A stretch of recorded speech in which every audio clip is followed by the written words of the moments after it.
Welcome to Brexit. No, really, in the next hour we will discuss new regulations and guidelines on trading and doing business with the United Kingdom and Great Britain. And I'd like to welcome our panelists, our speakers in today's discussion. Director at Pearl Live Performance Europe, Anita Debaere. Director of Commerce and International Affairs at VPLT, the German Entertainment Technology Association, Randall Greenlee, here in the studio. Hi, Randall. Hi. And Managing Director of PLASA, the Professional Lighting and Sound Association, Peter Heath. Hi, Peter. Good morning. Great to have you here this morning. Before we start with the discussion, to all of our audience members watching us live, for this one as well, you can ask questions in the chat window below the video screen. You can type in your questions. They are secretly transmitted to our team and they will filter them and send them to me and we can ask them after the discussion. But before we start, we get a short presentation, a short update on the current situation and, well, the relations between Great Britain, the EU and Brexit from Randall. Take it from there. Thank you very much, Felix. Appreciate that. Thanks for being with us today. And before we start, I would also like to thank Anita once again from Pearl for being with us, and also Peter. Thank you very much for taking time today. Yes, we have to understand, due to the time allowed for this presentation, we won't be able to talk about all the details in regard to Brexit, but let's take a look at a short film that shows the basic framework in place. What is commonly called Brexit is officially the agreement on the withdrawal of the United Kingdom of Great Britain and Northern Ireland from the European Union and the European Atomic Energy Community. It is a treaty signed on the 24th of January 2020, setting the terms of the withdrawal of the UK from the EU and Euratom. This treaty assured that on December 31st, 2020, the United Kingdom ceased to be a member of the EU. At the last minute, on December 31st, 2020, the Trade and Cooperation Agreement between the European Union and the European Atomic Energy Community of the one part, and the United Kingdom of Great Britain and Northern Ireland of the other part, was signed. Some details are still being discussed, and the European Parliament and Council plan to ratify this agreement, also called the TCA, soon. The TCA is the first agreement between the EU and the United Kingdom, which now has the status of a third country, a country not party to the agreements between the member states of the EU. The TCA is to be reviewed, by the way, in 2025. From a historical perspective, there have always been associations based on treaties between different states on the European continent. Notably, the EFTA, or European Free Trade Association, a regional trade organization and free trade area, and the EEA, or European Economic Area, which enables the extension of the European Union's single market to member states of the EFTA, with the exception of Switzerland. The European Union now has 27 member states. The EU has developed an internal single market through a standardized system of laws that apply in all member states in those matters, and only in those matters where members have agreed to act as one.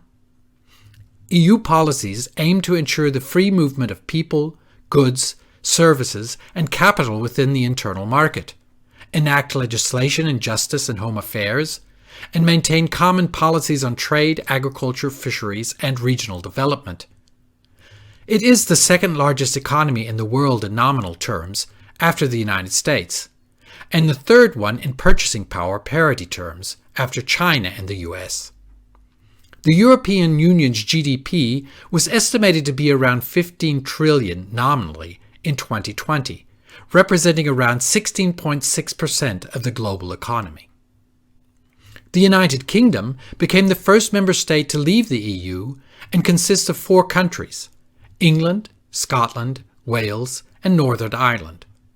Due to the geographic location of Northern Ireland, the TCA makes a distinct differentiation between the United Kingdom of Great Britain and Northern Ireland. It is the fifth largest economy in the world, measured by nominal gross domestic product, 2.64 trillion. Ninth largest by purchasing power parity, constituting 3.3% of the world GDP. So, let's look at some of the major issues for our industry. And the first one would be trade, tariffs, and standards. And there's a small presentation for this as well. The TCA is the most extensive agreement ever negotiated by the EU with a third country. Fortunately, the EU and the UK decided early on not to impose any special customs duties, tariffs, or quotas on products. However, custom declarations must be made, and there are some special regulations for certain products. Great Britain is no longer required to adhere to many EU standards, and the geographic position of Northern Ireland has led to further complications in the negotiations and in the process. As of January 1, 2022, products sold in Great Britain will require a new conformity assessment marking, UKCA, for most goods previously subject to CE marking. In Northern Ireland, products may use the previous CE marking and/or the new UKNI conformity assessment. Manufacturers in the UK will continue to need the CE marking in order to place their goods in the EU or the EEA market. This will basically mean that products will generally have both the CE and the UKCA marking. This will certainly lead to more costs for companies on both sides of the channel.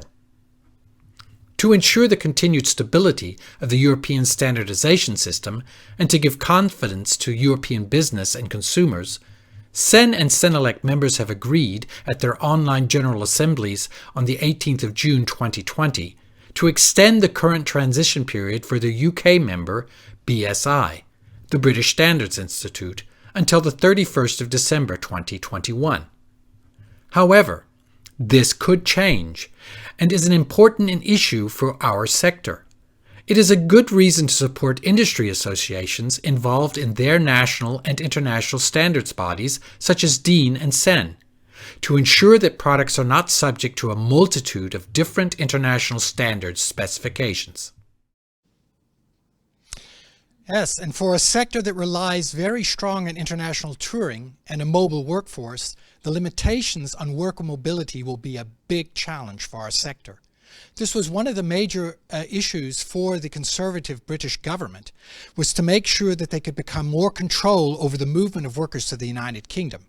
Another short film on this topic.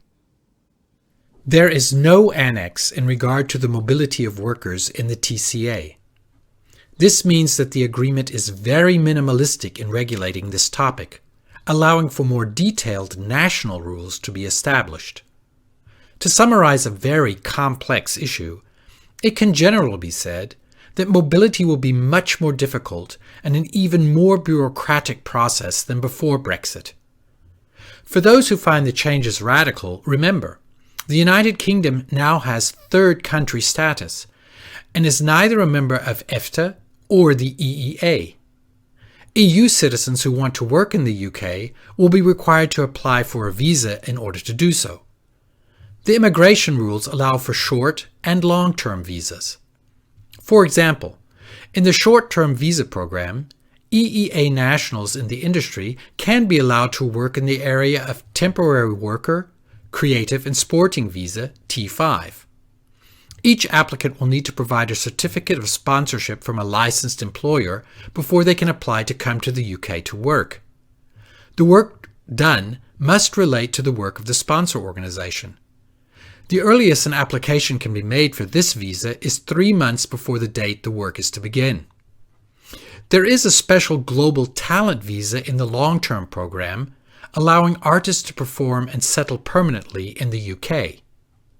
A short-term visa solution for artists and perhaps certain special technicians is the Permitted Paid Engagement Visa. It is valid up to 30 days, but also requires proof of engagement and profession. For foreign companies working in a contract relationship in the UK, or sending foreign workers in that relationship to the UK, a visa will be required. In general, these will be valid for 12 months and require proof of 3 years of professional experience and appropriate qualifications as well as letters of recommendation. UK nationals seeking to work in the EU will be considered third country nationals and may need a work permit to do so. These rules are set by each member state, since this is a matter that is not determined by the EU. Some of the rules are quite broad, allowing artists to work up to 90 days without a visa. Germany is set to accept the new ETIAS visa-free program in 2022. For companies from the UK working in a contract relationship in Germany, or sending foreign workers in that relationship to Germany, a visa will be required. In general, these will be valid for 12 months and require proof of 3 years of professional experience and appropriate qualifications, and must be cleared with the German mission in the UK or the immigration authorities in the German Labour Office. Longer stays will always mean checking the current local regulations in each EU member state. These new regulations will greatly decrease worker mobility between the EU and UK, simply because of the paperwork and complexity of applying for visas. Fortunately, there is a protocol on social security coordination in the TCA, so the A1 certificate and posting will still be of importance. The new cabotage regulations will certainly pose a challenge for logistics. Trucks over 3.5 tons are limited to only 3 internal journeys after crossing the border both in the UK and in the EU for the respective entry into that territory. This will mean very big changes in the way that live music business works. Some of the changes can be seen in the following film. Bilateral carriage between the EU and UK and UK and EU has been liberalized. However, only 2 operations are allowed inside the other contracting party following a bilateral carriage before the vehicle has to return. This means 2 cabotage operations for EU operators in the UK are allowed, as are 2 operations for UK operators inside the EU. This is limited to either 2 cross trades inside the EU between member states, or 1 cabotage inside the EU member state where the bilateral carriage is delivered plus 1 cross trade. The carnet system is also being reintroduced for goods from the UK. An ATA carnet, admission temporaire, is primarily used for the temporary duty-free import of consumer goods in international trade and in international cultural activities. They are known per se and were mandatory for many third countries even before Brexit. After Brexit, they will apply again to freight traffic between the UK and the EU. Fears that completing the formalities will entail increased expenditure of time and costs are justified. This will greatly affect the touring business in our industry, since there are estimates that around 85% of the European concert trucking business has previously come from the United Kingdom. So, there are very, very many challenges for our industry in regard to breakfast. But before we begin the discussion, I would like to make a point. Almost no one in the live performance or event industry, neither on the continent nor in the United Kingdom, was for Brexit. This poorly and timed and also very controversial referendum on the 24th of June 2016 was won by 2.7% of the electorate, so a very, very narrow margin. So that's what caused the withdrawal of the UK from the EU. And now I'm looking forward to our discussion. Well, there are many, many changes. You just said it, Rendell, and I have family in the UK and they said, well, there won't be any big changes. It doesn't seem as if they are right. So it's going to be complicated. And Peter, my first question goes to you. How does PLASA think that Brexit will affect the industry in the United Kingdom? That's a really big question. But simply, the UK production and touring companies have built up their infrastructure over the last 25 to 30 years in order to work in Europe. Some companies, in mainland Europe, some companies will get sort of 60% of their work from mainland Europe. So the impact on these companies is quite enormous. So in the UK, we have built up infrastructure of vehicles, obviously people who can drive those vehicles, crew, rehearsal facilities, equipment. And as Randall pointed out earlier on, that we held a great deal of the infrastructure for trucking that would tour around mainland Europe. The impact on them is enormous. We're not feeling the impact at the moment because of COVID, but as soon as we are able to travel freely, then the impact will be enormous in terms of cabotage, time and money with carnets and visas and work permits, and the fact that these vary from member state to member state. So we believe that unless the UK companies are able to operate freely within mainland Europe, then the UK lose an incredible amount of work and revenue, giving an opportunity for mainland Europe to pick up on all those opportunities. So Randall, you were nodding the whole time. What do you think are going to be the impacts on the United Kingdom industry? Well, Peter and I have been talking about this, of course, since the entire issue came up of the UK leaving the EU. And of course, at the International Live Music Conference, also this year in March, there's a session about this topic. And of course, I understand many UK companies are investing in companies on EU territory and able to continue on working here on the continent. But it does really, basically, I think if we look at the agreement, I really do think that the UK in many ways has many more challenges than people that are in the EU. As I said, or as Peter was just saying, they will have to get visas for each of the 27 member states if they're crossing borders. So this is basically, you know, a nightmare. And as Peter was saying, the historical side of our industry is that, you know, music business is big in Great Britain. It's always been big. It's been basically, you know, everybody knows where the Beatles come from.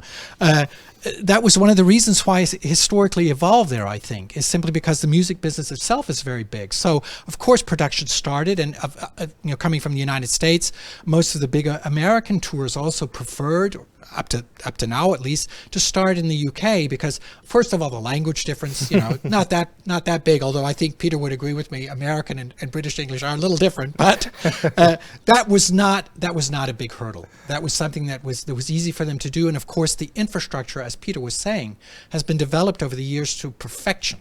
So it was very easy to start the tour in the UK, move to the continent, and it was also very common to maybe end the tour as well, then go back to the UK before returning to the United States. So like Peter was saying, I think we're going to have a lot of big changes in the industry. We'll have to wait and see what happens. Yeah, and as Peter just said, it actually is kind of a slow Brexit due to the corona pandemic, and we will see the outcome just afterwards. And yeah, I think it's going to be massive. So, Anita, Pearl is a European association that represents, well, the live performance industry and still has many members from the United Kingdom. How does Brexit, well, affect your work in the industry in Brussels? Yeah. Hello, good morning everyone, and happy to be on this panel, although I would have wished the topic would have been something else than Brexit. But anyway, I mean, just to briefly kind of tell you how we work. I mean, we are based in Brussels, so we work in the Brussels bubble all the time, and it's the place where the decisions are taken by European Commission, but also by our heads of states of the different governments. So all these decisions do have an impact and an influence on third country companies dealing with European-based businesses and companies.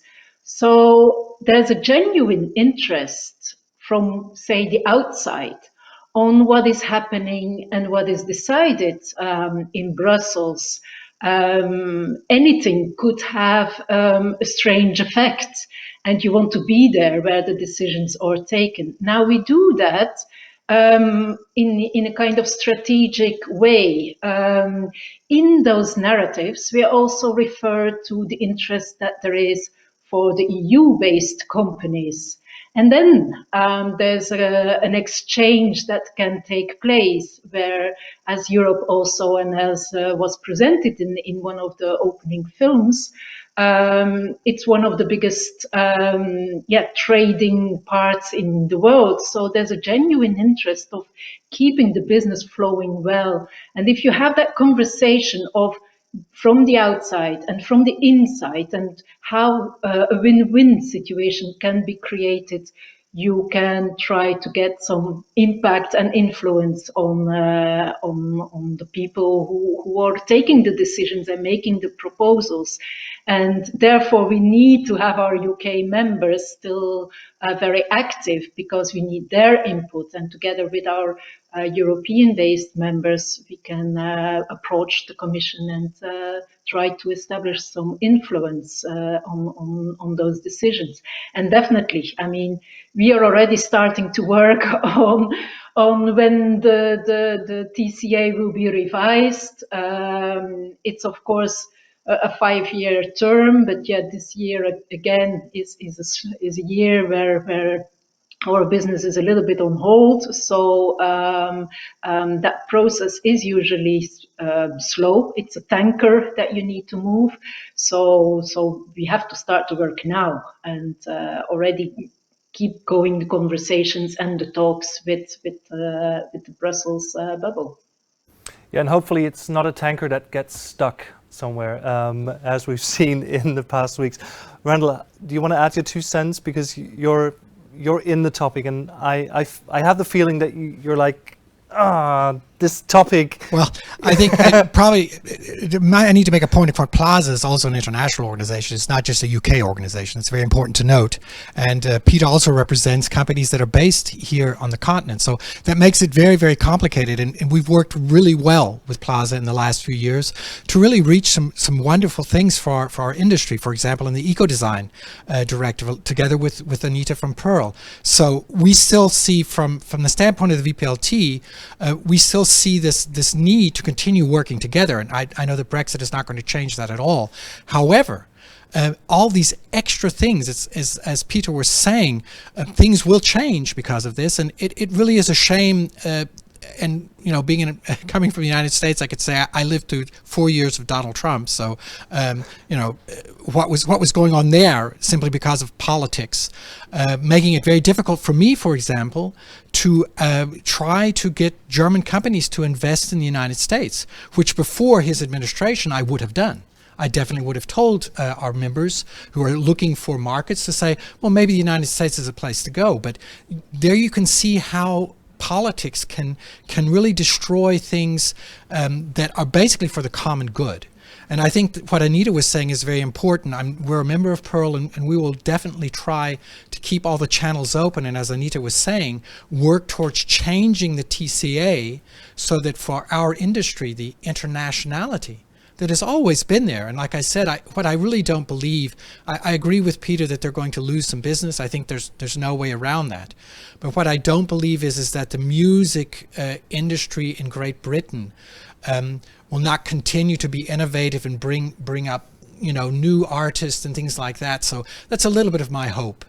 Because English is the international language. It's another positive thing about the English music scene is that their music can be understood worldwide. So maybe that's a little bit of hope down the road that we can continue to see the cultural aspect of the United Kingdom. And let's be honest, I've talked to Peter about this as well, and also to some of my friends in Scotland. We really don't know where we're headed. And I don't think the United Kingdom knows either. Because there are very many people, as I said, in the United Kingdom and in Great Britain, especially in Scotland and Wales, that are not very happy with the Brexit withdrawal. So we'll see. Peter, do you want to add something? I think, yeah. So I agree with everything that that Randall has said. I'd also add that yes, PLASA is an internationally known business. We also have an office based within mainland Europe, which we opened once we knew that Brexit was coming, and to protect ourselves and protect our European members, we opened a branch in Spain.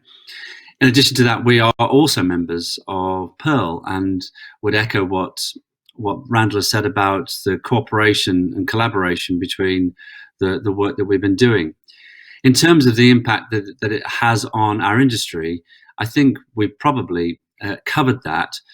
There are some details that we're trying to explain to government here in the UK about what they don't understand. So when they arrived at the agreement or agreed to sign that particular agreement, I don't think they fully understood the position with the events industry, and they didn't fully understand the impact it was going to have, not just for musicians and touring artists, whatever they may be, whether that's orchestral, whether that be musical theatre, or whatever it may be, the impact on touring around Europe.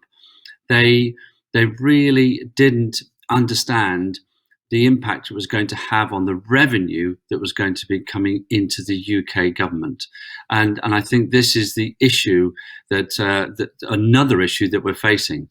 And so now we are going back to the government and saying, well, what about, with the cabotage issues? What happens to artists who are travelling in a bus with a trailer? Does that mean that we have to do we abide by the same rules, or what happens?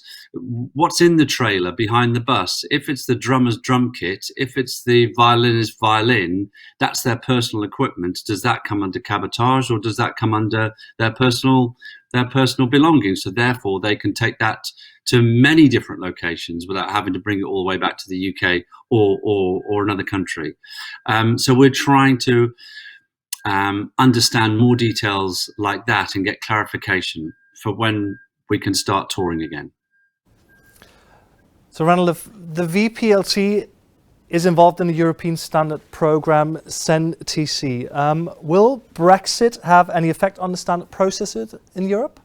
At the moment, fortunately not. There's a agreement between all of the members of CEN, the European countries, with the British Standards Institute. So at least till the end of the year, it's clear that they will continue to be a part of the process. And of course, from our standpoint, they need to remain within the CEN process, because we certainly don't want our manufacturers, we're already having this problem, as I explained in the film, that we're going to have a different type of conformity assessment for at least Great Britain.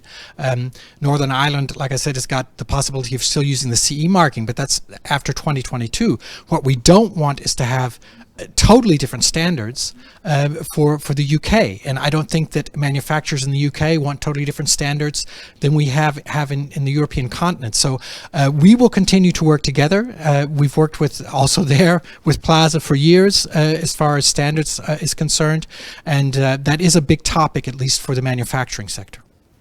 So, question to all of our panel members this morning. Do you see continued collaboration of stakeholders in the United Kingdom and the European Union in the event industries? Peter? Anita was talking. Anita, yeah. Sorry. Very enthusiastic, of course. Yeah, of course. I mean, the borders have never stopped a sector like us to work together, and it definitely will be more harder, and for sure we will go through a learning process, but we will continue to do what we like to do. So I'm a very kind of positive, having a positive approach. But I wanted to say and add something on what Randall was saying when he was talking about the standards. Also, I think the collaboration will also happen through international conventions or international approaches. I'm thinking now out loud on the World Radio Conference in 2023, which takes decisions on the radio frequencies. And this is an international body, and here we have to work together very closely with the UK because it affects a much larger part of the world. So there are many more topics on which we will continue to work together because they are also ruled by international conventions. So it's not just, it adds perhaps a layer of complexity, but at the same time, it shows that we still are on the same boat and on the same avenue. So definitely, I think it will not go away. Peter, what's your take? Well, I agree. I think we will continue to collaborate and work together. We have to. If you look at the amount of artists or indeed tours that are imported into mainland Europe from the UK, from America, it is greater than the amount of tours that are exported from mainland Europe to the US and to the UK. And so from an economic point of view, mainland Europe are going to want and going to need this income, which is generated by people who are moving around Europe and creating culture. So they're going to need that and want that. The people are going to want it from many levels of enjoyment and well-being. So the collaboration and continuing to find ways to make this work seamlessly is going on right now and will continue to go on. I don't see at any point that it would stop, or the barriers would be too big for people to want to take part or want to continue doing what we've been doing. Yeah, it's going to be more difficult. It's going to be a proper pain initially, and people will test the rules without a doubt. So when a vehicle is going over a border in mainland Europe that's got a UK registration number, and really they maybe shouldn't go over that border because they don't have the right paperwork or whatever it may be. They've been doing it for years and these things have never been properly checked. We don't know how individual member states will check and will double check to see what it's like. So nobody knows. All these rules are written down, and a lot of these rules have been in place for many, many years. But how have they been managed? How have they been policed, if that's the right term, and how will they be policed in the future? Will it be more relaxed than we're all saying? We don't know. Nobody knows until we start doing it. Randall? I might add something there. I think Peter's really right on the mark on that, because the question is always, how much control do the countries have? But on the other hand, we're definitely going to be working with the German government and Austrian government, the German-speaking part of Europe, to try to make sure that our sector is looked at differently. To be honest, that's been the biggest problem also in the COVID crisis, that the governments have not done a very selected look at what are the problems of the sector. And that's why, if we're talking about culture, as Anita was saying, borders will not stop culture from happening. So government should take a very close look at what we can do to make sure that the cultural sector, I talked to Peter about this once, of course the German government doesn't want trucking companies, especially, I'll be honest, from Eastern Europe coming and, having bad equipment and doing lots of cabotage travel within, or let's say Russia or whatever. But we could get that done by simply saying, let's make exceptions for the cultural industries.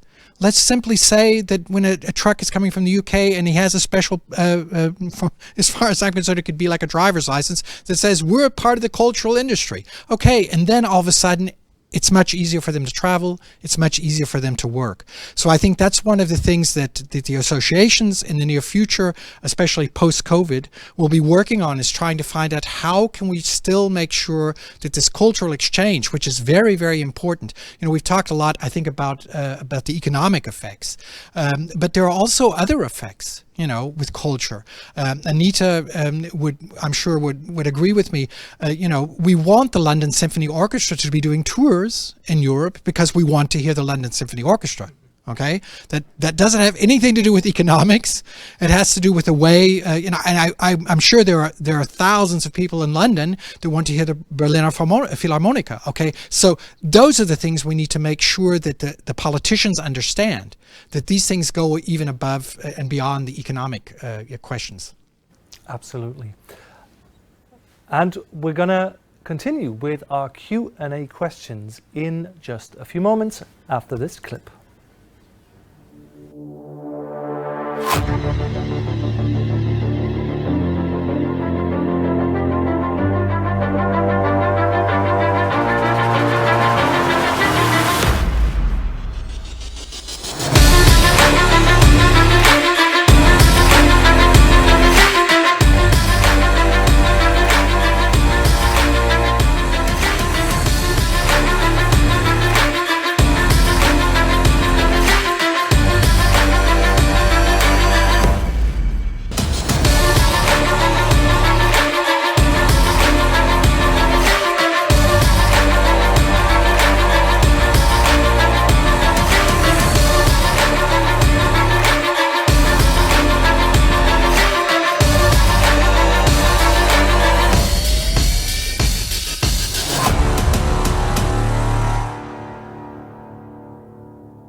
And we are back. Now, thank you very much, Anita, Peter and Randall. So far, we have some questions from the audience, and I'm starting with a question from Matilda. Can you extend on problems and bureaucratic hurdles when importing goods, especially regarding taxation? I could answer at least part of that question. As far as VAT is concerned, there is a regulation in place, so that's not going to be a problem. It's only a question of getting on that online portal to make sure that that's okay. But as the presentation showed, there will be extra customs declarations for anything coming from the UK. So it's going to basically, what we can understand is if you look through the TCA, it's going to be possible. It's not like, it's going to be prohibited to get any goods or materials from the UK or from the EU to the UK. That's all going to be possible. But it's going to take a lot more time. From 2022, as in the presentation shown, there'll be a different type of conformity assessment if you want to take goods to the United Kingdom. And these are all things that our industry simply doesn't need. And of course, one of the biggest problems, or problems, not a problem, one of the biggest challenges we always have is, of course, time. We're a very time-oriented sector, so all this extra paperwork and getting the stamps and everything done, I think that will be the biggest problem. But I don't know, maybe Anita or Peter, you have more information on that? I don't have. And the other question we're asked a lot in the UK is when a product requires service. Or some kind of maintenance, or spare parts, what happens then? And can you just send a spare part from the EU to the UK or vice versa? And of course you can, but you're going to have to pay taxes on those and then claim them back. What we do understand, though, is if you require an engineer to travel to come and service a product, then you're able to do that, and they will be exempt, my understanding, from any work permits that's required or any visa that may be required, because it's associated with the product and the manufacturer. Anita? Yeah, indeed. Well, for VAT, you will require a new kind of number, an ERI number. And then, this is about business to business. It's more complicated business to consumers. There are tax specialist advisors to work with a local company, as otherwise you would have to clear for every country separately, etc. That's more complicated. But all in all, it's about getting into your fingers a new system. And of course, there's the customs declarations that have to be done. So it's more paperwork. I've seen some presentations of businesses already working, and indeed, it requires sometimes like days in advance work, whereas previously, of course, you didn't have to do all that paperwork in advance to get the drivers to get all the papers with them and to present them to the customs. So you also have to calculate the extra working time or a person who is getting all those papers together. And we also understand that things that were able to be done like between Belgium and the UK in a day's ride, now it's very difficult to get things done within just a day. It's getting very sharp. So it takes more time, it's more preparation, and you need to get used to a new system. So the conclusion is things are getting more complicated. Next question from Lucas. Has there been any kind of consultation of the event industry when the treaties were negotiated? In which way did the associations, both in the EU and the UK, offer their expertise? I could answer for the VPLT. Like I said, we were always against Brexit. We couldn't, of course, change the referendum that took place in the United Kingdom, but we could tell the European officials, take a look at the cultural sector and make sure that things there are not quite as regulated as otherwise. However, we have to understand the entire negotiations, as you heard in the presentation, went down to the last wire. I mean, we're talking about in the evening of the 31st of December 2020 is when the TCA was finally signed. And fortunately, as I also said, some of the details are still being discussed. So we're hoping that we can make some minor changes. I think the associations have always tried on an international level, and I've worked with Peter together also with the World Trade Association or organization. So we lobby for our industry, no matter what topic it is. And at the point where we knew that we weren't going to be able to keep Brexit from happening, we certainly said, well, if it does happen, then make sure that the cultural sector and the event industry is not, regulated to the point that we can no longer continue to work together. Anita, have you offered your expertise? Yes, we did. And from the moment we knew there was a Brexit, we were in touch with the Commission. We had an exchange with them. The great thing is that everything was very secretive. So it was very difficult to get hold of information. And in the last limit or the last couple of months, it was really crazy. I mean, information went in all directions. And you could really feel there was a horse trading going on. You had no idea what would come out of it. And then you had this kind of big discussion about the fishery and all the focus went on that. Whilst at the same time in the corridors, other things were happening. And you come up because the pressure of time was there. And it is exactly what Peter was also saying with the cabotage and things like that. They haven't taken the time. They haven't taken the time to think about what would be the effects if they agreed on concluding that particular chapter on road transport. So there was nearly no time for them. They just had to move forward. And I think we also have to see it in that entire context of what has happened. Now they get now they have the time to get things straight, and we are determined to work on that for sure. All right, next question. Are there any chances that the rules in the member states regarding permits for UK workers will be standardized in the near future?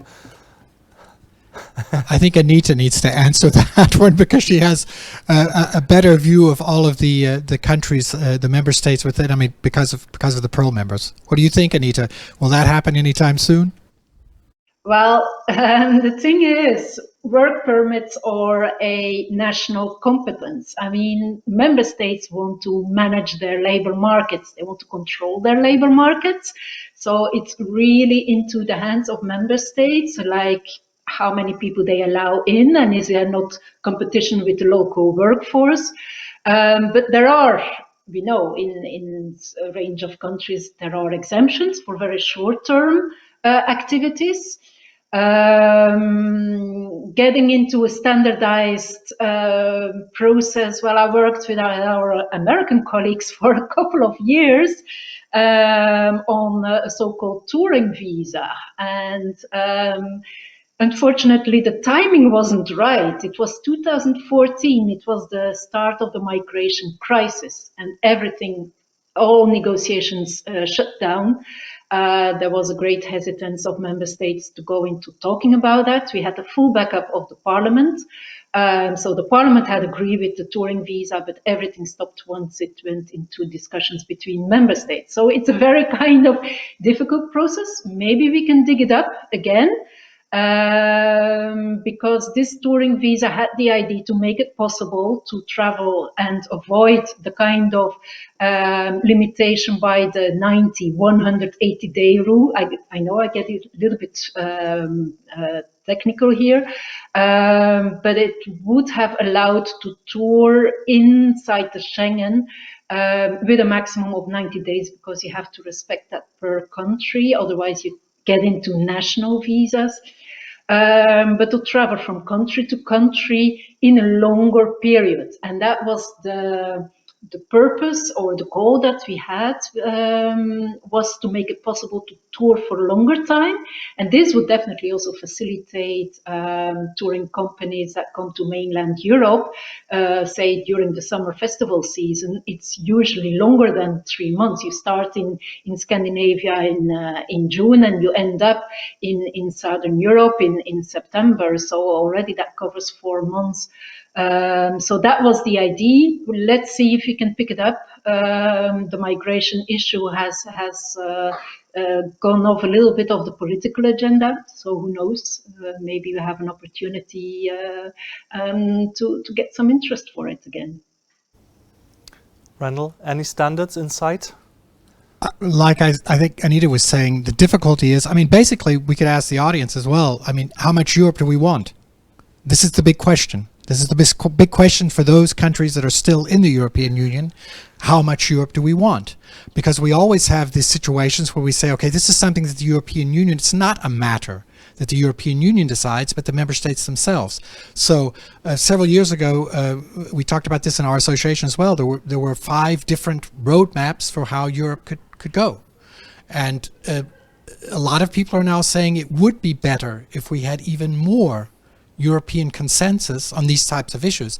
And I think something like the cultural sector having a special visa, we'd have to find enough partners within the European Union to agree on that. But we have to remember, as Anita was saying, even if the Parliament is behind us, we have the Council and we have the consensus decisions or the majority decisions that have to be made. So at the moment, it's a little bit difficult to move quickly on the European level as far as doing something like that. But what do you think, Peter? Yeah, it would be good if there was a special visa for cultural touring or movement of people and product, etc. But I also think that during the negotiations, I think maybe Europe, I could be wrong, but I believe Europe did put forward a proposed solution. I think it was the UK that actually refused it, based on the way that the UK wants to manage their borders. So I think there is a desire from certainly all the people to make all these things work, but who knows who's going to make the first move, and at what point the EU might say, well, we'll make this decision on behalf of all the member states, because as Randall's pointed out, the member states and Anita's pointed out, the member states go, no, this is my territory. You cannot do this. So it's going to be hard. It's going to be hard. Thank you, Peter. Second to last question, and maybe actually a question for you, Peter, as well. Very optimistic here. Do you see any potential for the Brexit making it easier for UK-based companies in the event industry to trade with other markets outside the EU? Maybe just in 1 or 2 sentences. I hope so. Is the short answer. I don't see any further restrictions to stop people trading outside the UK at the moment. And certainly from our members, our manufacturer members, we've not heard anything that would suggest that there are any additional barriers to them trading within the EU at all. All right. And final question from Michelle. Are there any specialized consultants I can turn to regarding the bureaucratic paperwork that Brexit causes? Any consultants? If that's a question from the German standpoint, you can take a look at the BMWE website. There's a special thing there about Brexit, but also the customs Zoll. They have very good information you can download. If you're a VPLT member, we also have that on our website. But like I said, the German government is doing a pretty good job of explaining what's going on. Another thing I could say, the chambers of commerce. The DIHK, but also the chambers of commerce are pretty well set up to at least explain even for our sector what needs to be done. So there's lots of good information out there, at least in Germany. Perfect. So thank you very much, Anita. Thank you, Peter, for being here this morning. Thank you, Randall. And we'll be back in just a few moments with the next topic at 12 o'clock, sustainability. See you then.